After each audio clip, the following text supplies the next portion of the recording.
God has a special plan for us. In a quiet town surrounded by rolling hills lived a young woman named Sarah. From the time she was a child, she dreamed of doing something meaningful with her life. Yet as she grew older, the path before her seemed uncertain.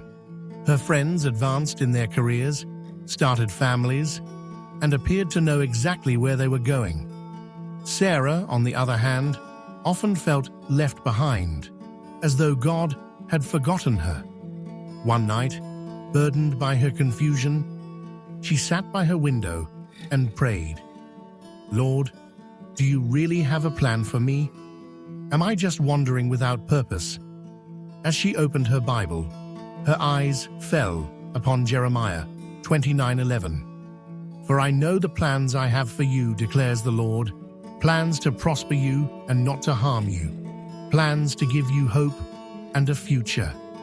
Those words pierced her heart like a beam of light in the darkness.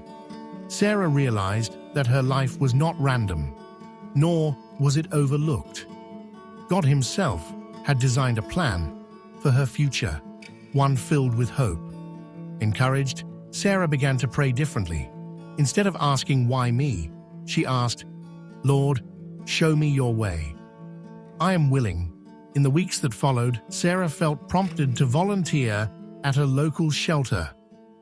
At first, she thought it was just a small act of kindness, but soon she discovered that her ability to listen, encourage, and pray with others was making a deep impact. One evening, a young woman in tears told her, "Because of you, I finally believe God cares about me." Sarah walked home that night with tears of gratitude, realizing that God was using her even in small beginnings. Still, doubts would return. She wondered if her service mattered in the grand picture. Then she read the story of Joseph in Genesis, how he was betrayed by his brothers, sold into slavery, and wrongly imprisoned. Yet through every setback, God was weaving a greater purpose.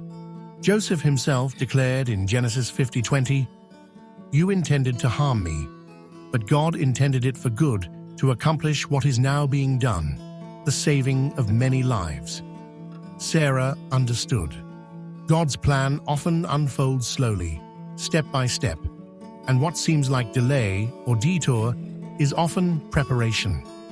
Months later, her pastor asked her to lead a small Bible study for young women. At first, she hesitated. "Me, Lord? I'm not qualified." But remembering Moses' words in Exodus 4:10, when he doubted himself, Sarah realized that God equips those He calls. She said yes, and soon the group grew. Lives were touched, hearts healed, and faith strengthened.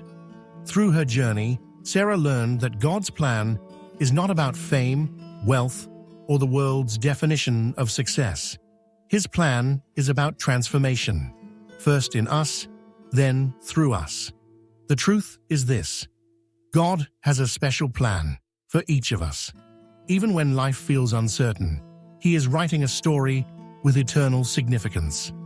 Our part is to trust, obey, and remain faithful in both small and big things. Whenever Sarah doubted again, she held on to the promise of Romans 8:28. And we know that in all things God works for the good of those who love Him, who have been called according to His purpose. Her story reminds us today, no one is forgotten, no life is wasted, and no heart is without purpose. God's plan may not always be clear in the moment, but it is always perfect, filled with hope, love, and a future designed by His own hand.